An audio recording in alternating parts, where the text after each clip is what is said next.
তুমি অনলাইনে পড়া শুরু করেছো বা ভাবছো, কিন্তু 2-3 মাস পরে দেখছো যে কিছু ঠিক মতো করে এগোচ্ছে না, তাহলে এই ভিডিওটা তোমার জন্য।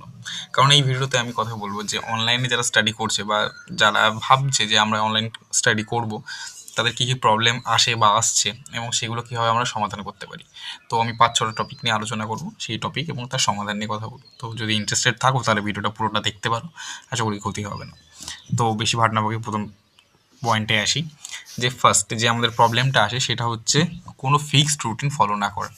কেন কি, আমরা অনলাইন থেকে কোর্স করছি, এবার অনলাইনে কোর্সে কী হয়, আমাদের কাছে একটা ফ্রিডম থাকে যে আমরা যখন ইচ্ছা ক্লাস অ্যাটেন্ড করতে পারি, যখন ইচ্ছা আমরা ক্লাস বন্ধ করতে পারি, কারণ এটা আমাদের ফিজিক্যাল ক্লাস না, যেখানে আমাদের একটা ফিক্সড রুটিনে যেতে হয়।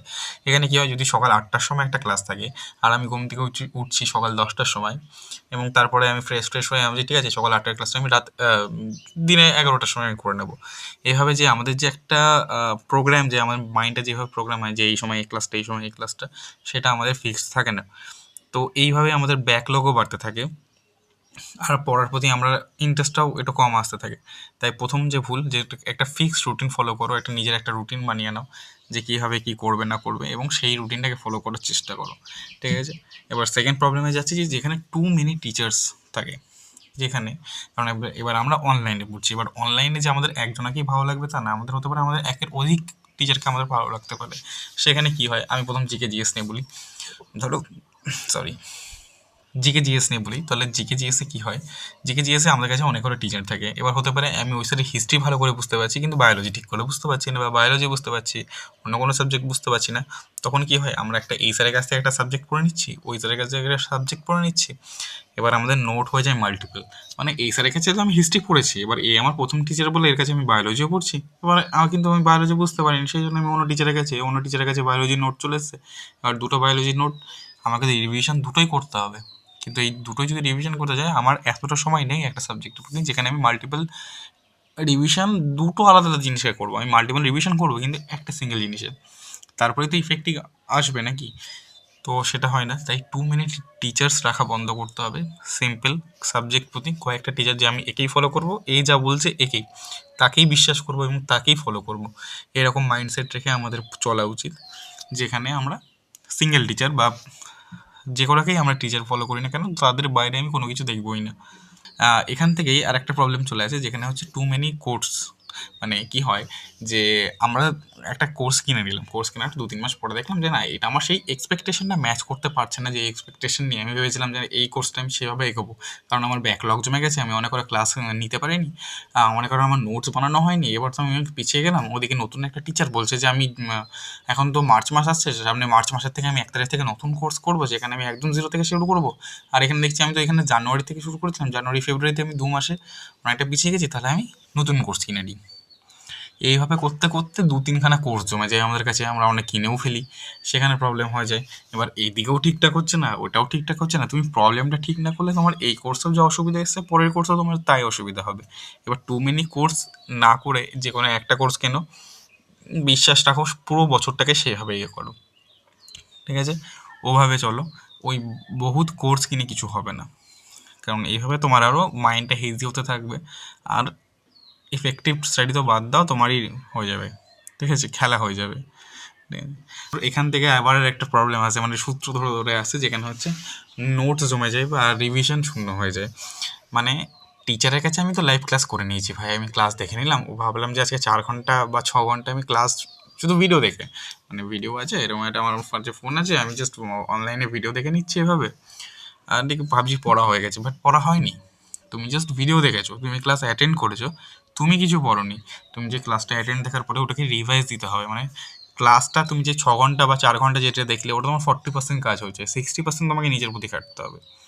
মানে ওই যে রিভাইজ যেটা পড়াটা হলো, সেটাকে তোমাকে রিভাইজ করতে হবে বা নোটস বানাতে হবে, যে অঙ্কটা প্র্যাকটিস করালো বা যে ইংলিশ পড়াটা যেটা বোঝালো, সেটা আমাকে ক্লাস শেষ হওয়ার পরে তো আমাকে দেখতে হবে। সেটা আমরা করি না, কারণ দেখে নিচ্ছি আমি আগে পড়তামই না, কিন্তু কোর্স নেওয়ার পরে আমি 4 ঘন্টা পড়ে নিয়েছি ভাই, এর ডেলি 4 ঘন্টা বা 6 ঘন্টা পড়ছি, ফাও অনেক হয়ে গেছে ভাই, I am doing great. No, you are doing nothing, ঠিক আছে, তুমি বোকা হচ্ছ। তো এটা করবে না, জাস্ট রিভিশন করবে এবং হচ্ছে ক্লাসের পরে যেগুলো হয় সেগুলো করবে, এইসব ভুলগুলো করো না। এবং এইভাবেই একটা এরপরেই আসে যে হচ্ছে যখনই একটু এক্সাম কাছে চলে আসে, এরপরের যে প্রবলেম মানে সেটা হচ্ছে স্ট্র্যাটেজি ভিডিও।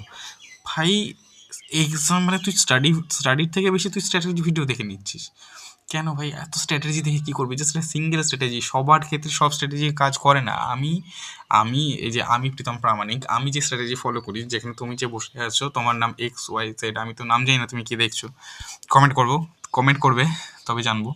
তো যে দেখছো, এবার তোমার স্ট্র্যাটেজি আমার স্ট্র্যাটেজির মধ্যে আকাশ পাতাল পার্থক্য হতে পারে, আবার হতেও পারে সেম হতে পারে, কিন্তু পুরোপুরি 100% সেম হবে তা না। তুমি তোমার স্ট্র্যাটেজি আলাদা, আমার স্ট্র্যাটেজি আলাদা। এবার তুমি একটা ইউটিউবে দেখছো যে 10 দিনে কীভাবে করবো, 5 দিনে কীভাবে করবো, 1 মাসে কী করে করবো, 1 বছরে কী করে করবো। ভাই স্ট্র্যাটেজি ভিডিও দেখো, কিন্তু এটা লিমিটেড। আমি পড়বো ভাবছি, এদিকে স্ট্র্যাটেজি ভিডিও দেখে যাচ্ছি, দ্যাটস এ ফাকিং রং। এটা করবে না, ঠিক আছে? বেশি না, জাস্ট পড়ার দিকে ফোকাস করো। আর হচ্ছে লাস্ট যেটা হচ্ছে, কম্প্যারিজন করবে না কারোর সাথে। তুমি যে লেভেলে আছো, ঠিক আছে, কেউ তোমার থেকে বেশি করতেই পারে, ভালো হতে পারে, এবং কেউ তোমার থেকে খারাপ হতে পারে। তাই ডিমোটিভেট হবে না, আর নিজের প্রতি যে অহংকার, যেটা ভাব আসে যে ও এটা পারছে না আমি পারছি, oh that's I am good, no, এটা এটা এটা এটা আনবে না নিজের মধ্যে। তো চলো, আমরা সবাই একটা লক্ষ্যের দিকে এগোচ্ছি, সেই লক্ষ্যটাকে পৌঁছতে হবে, এইভাবে এগোতে হবে, ঠিক আছে? তো কম্প্যারিজন করবে না, ডিমোটিভেট হবে না যে ঠিক আছে ওর নাম্বার আসছে, ওর মকে হয়তো বেশি নাম্বার আসছে, আমার না মকে কম নাম্বার আসছে। ব্যাপারটা দেখো, ও হয়তো সময় বেশি দিয়েছে তোমার থেকে, ও হয়তো তোমার থেকে কিছু একটা এক্সট্রা করেছে, ঠিক আছে? আর সবসময় স্মার্ট ওয়ার্কের কথা ভাববে যে কীভাবে কি এক্সট্রা আমি কী করবো, এইভাবে ভেবে চলো কীভাবে হবে। আর মক টেস্ট নিয়ে মনে পড়লো, তুমি কি চাও যদি মক টেস্টের অ্যানালাইজ কীভাবে করতে হয়, মানে মক টেস্ট তো সবাই দিতে পারি, প্রশ্ন দেখে অ্যাটেন্ড করে দিলাম, কিন্তু ওটাকে অ্যানালাইজ কী করে হয়, মানে আমার ভুলটা কী, সেটাই আমরা জানতে পারলাম না। সেটা যদি জানতে হয় যে কীভাবে সব থেকে effective way mock test analysis করা, তাহলে কমেন্ট করো আমাকে, আমি একটা নতুন একটা ভিডিও আনবো। আর এটা কিছু একটা আইডিয়া আছে আমার কাছে মক টেস্ট অ্যানালাইজ করা, যেটা আমি ফলো করি, সেটা আমি বলতে পারি। তার জন্য কমেন্ট করতে হবে যে আমি চাই দাদা, বলে দেবো, আমি নেক্সট ভিডিওতে তাহলে আমি এই টপিকের উপরে নিয়ে আসবো। সো এই কটা ভুল করো না, আর যদি করে থাকো তাহলে এই সমাধানগুলো দেখে নিও, যে এইসব ভুলগুলো কিন্তু করা যাবে না ভাই। সিলেকশন নিতে হবে, কিন্তু এই ভুলগুলো করা যাবে না। দেখা হচ্ছে নেক্সট ভিডিওতে, বাই।